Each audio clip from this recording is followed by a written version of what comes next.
सुनिए जी, थोड़ी देर तो आराम कर लीजिए। दुकान एक दिन 10 मिनट लेट से खुलेगी तो कुछ बिगड़ नहीं जाएगा। थोड़ी तो अपने शरीर पर दया करो, बेचारा वो भी थक गया है। शांता जी ने पति विपुल जी से कहा। विपुल जी मुस्कुराकर बोले, शांता, रिश्ते हों या ग्राहक, दोनों ही भरोसे पर बनते हैं। ग्राहक और अपने रिश्तों में हमेशा फायदे नुकसान जैसे मोल भाव नहीं करना चाहिए। किसी एक से रिश्ता अगर टूटा तो घाटा तो तय ही है। ये सोचो, कितने ग्राहक होंगे जिन्हें भरोसा होगा कि मैं दुकान वक्त पर खोलूंगा और उनकी जरूरत पूरी करूंगा, तो मुझे अब जाना ही होगा। शांता जी बोली, अब आपकी उम्र नहीं रही दुकान की जिम्मेदारी संभालने की। दुकान की गद्दी पर किसी को बैठा क्यों नहीं देते हैं? पूरा जीवन तो मजदूर की तरह काटते रहे, अब तो आराम कर लीजिए। नरेश भी कब से बोल रहा है कि वो नौकरी नहीं करना चाहता, तो उसे दुकान की जिम्मेदारी दे दीजिए। वो दुकानदारी भी सीख जाएगा और मेरी चिंता भी थोड़ी कम हो जाएगी। तभी नरेश की पत्नी उमा बोली, मम्मी जी, आपको अपने बेटे पर भरोसा है, पर लगता है पापा जी को अपने बेटे पर भरोसा नहीं है। पापा जी, आपके ग्राहकों से आपका रिश्ता आपका बेटा खराब नहीं करेगा, कुछ तो भरोसा रखिए। विपुल जी बोले, बहू, भरोसा बनाने के लिए भी भरोसा दिखाना पड़ता है। इस काम में नरेश ने कभी दिलचस्पी नहीं ली, जबकि इस घर के प्रति कुछ जिम्मेदारी उसकी और तुम्हारी भी है, तो मैं जबरदस्ती अपना कारोबार उस पर नहीं थोपना चाहता। चलता हूं शांता, अब दुकान खोलने में लेट कराया है तो आने में भी लेट हो ही जाएगा। इतना कह वो अपना पुराना स्कूटर ले दुकान की तरफ चल दिए। मौसम बदल रहा था, जैसे पेड़ के पत्ते उसका साथ छोड़ देते हैं, वैसे ही विपुल जी का शरीर भी उनका साथ छोड़ने लगा था। आखिर मशीन को भी एक समय के बाद आराम दिया जाता है, पर वो अपने शरीर से जरूरत से ज्यादा काम ले रहे थे।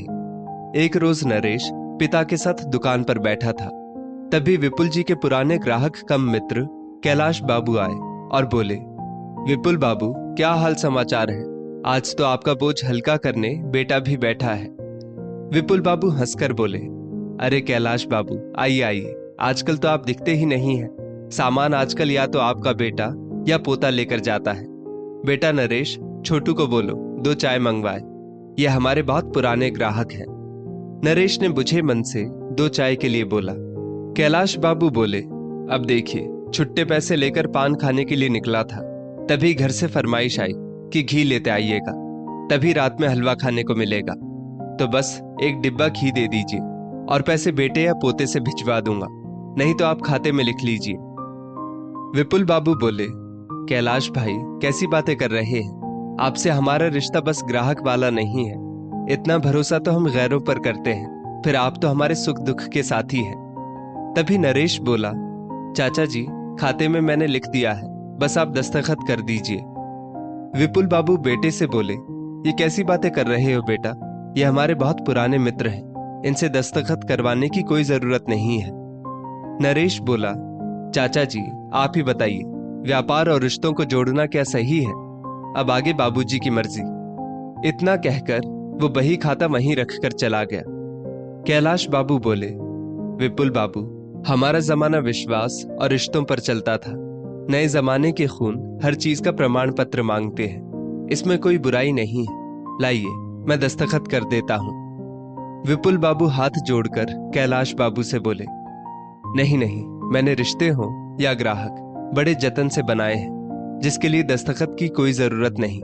बेटे की कही हुई बातों के लिए मैं क्षमा प्रार्थी हूं। कैलाश बाबू मुस्कुराते हुए चले गए। उस वक्त तो नरेश कुछ नहीं बोला। शाम को जब दोनों घर आए तो नरेश पिता से बोला, मुझे लगता है अब आपको आराम करना चाहिए, दुकान का काम मैं संभाल लूंगा। वैसे भी उस नौकरी में कुछ रखा नहीं है। अगर आप इसी तरह बिना पैसों के ग्राहकों को सामान देते रहे तो मुझे नहीं लगता कि कभी तरक्की हो पाएगी। कम से कम मुझसे एक बार पूछ तो लेते। अब विपुल बाबू ज्यादातर घर में ही रहते थे। जब कभी नरेश को जरूरत पड़ती तभी वो दुकान पर जाते थे। एक रोज अपने स्वभाव के मुताबिक उन्होंने फिर अपने किसी पुराने ग्राहक को बिना पैसों के उधार सामान दे दिया। उस बात पर नरेश बहुत नाराज हुआ। विपुल बाबू बोले, बेटा, वो पुराने ग्राहक हैं, रिश्ते ऐसे नहीं बनते हैं। विश्वास भी कोई चीज होती है। मुझे रिश्तों से मतलब नहीं है और विश्वास गया तेल लेने। कल से आप घर पर ही बैठिए, कोई जरूरत नहीं है यहाँ आने की। नरेश बोला। बेचारे विपुल बाबू अपनी कमाई हुई इज्जत को समेट कर जा रहे थे। पीछे कर्मचारी बात कर रहे थे। बड़ी गलती कर दी बड़े साहब ने, जो अपने ही हाथों अपने रिश्तों का व्यापार बेटे के हाथ सौंप दिया। बची खुची इज्जत लेकर वो घर आ गए। 2 दिन बाद अचानक विपुल बाबू की तबीयत खराब हो गई। शांता जी को कुछ समझ में नहीं आ रहा था। उन्होंने पूछा, क्या बात है? 2 दिन से आप कुछ सोच रहे हैं, मुझे बताइए। विपुल बाबू कुछ कहते नहीं, बस छत की ओर देखते रहते थे। एक रात उनकी तबीयत बहुत बिगड़ गई। डॉक्टर को बुलवाना पड़ा तो पता चला कि उनके शरीर के एक हिस्से को लकवा मार गया है। शांता जी समझ नहीं पाई कि अचानक ये सब कैसे हो गया। कुछ रोज बाद शांता जी उनके कुछ कपड़े ऊपर सूखने को डालने गई तो बहू उमा बोली, मम्मी जी, इन कपड़ों को नीचे सुखाया करो, इनसे बदबू आती है। बहू, नीचे धूप नहीं आती है और इनके कपड़ों को धूप की जरूरत है। शांता जी बोली, इस उम्र में धूप लेकर भी क्या करेंगे? ऐसे भी उन्हें बिस्तर पर ही रहना है, कम से कम हमें तो जीने दीजिए। उमा बोली। शांता जी कपड़े लेकर नीचे उतर रही थी। उन दोनों की सभी बातें उनकी पड़ोसन सुनीला जी सुन रही थी। वो दंपत्ति भी अकेले ही रहते थे। वो शांता जी से बोली, बहन जी, हमारी तरफ धूप आती है, आप यहां डाल लीजिए। सुनीला जी ने कहा। एक रोज शांता जी उस छोटे से कमरे की सफाई कर रही थी। नरेश के बचपन की कुछ तस्वीरें देखी और उन्हें देखकर मुस्कुराई और अपने आंचल से पोंछ विपुल बाबू को दिखा रही थी। उन्होंने देखा कि विपुल बाबू ने मुंह फेर लिया। तब शांता जी को समझ में आया कि क्या बात है। बहुत पूछने पर विपुल बाबू ने अपने टूटे फूटे शब्दों में अपना दुख बयान किया। उस दिन शांता जी बहुत दुखी हुई थी और बाहर जाकर बैठी थी। तब उनकी पड़ोसन सुनीला ने कहा, बहन जी, मैं कई दिनों से आपको देखती आ रही हूं, एक बात कहूं तो बुरा मत मानना। शांता जी बोली, बोलिए ना, अब तो किसी बात का बुरा भी नहीं लगता है। सुनीला जी बोली, भाई साहब का शरीर काम नहीं करता, पर आपका शरीर और दिमाग दोनों काम करते हैं, तो आपने अपने पति के लिए या अपने लिए क्यों नहीं कुछ किया? शांता जी बोली, मैं समझी नहीं। मुझसे कुछ छुपा नहीं है, मेरे बहू बेटों ने भी हमारे साथ ऐसा ही कुछ किया था। हाँ, फर्क इतना है कि विपुल बाबू की दशा हमसे खराब हो गई है, पर आप तो ठीक हैं। सुनीला जी बोली। शांता जी बोली, बहन जी, तब आपने क्या किया था? तब उन्होंने सारी बातें बताई कि किस तरह उन्होंने अपना सब कुछ बेटों से वापस लिया था।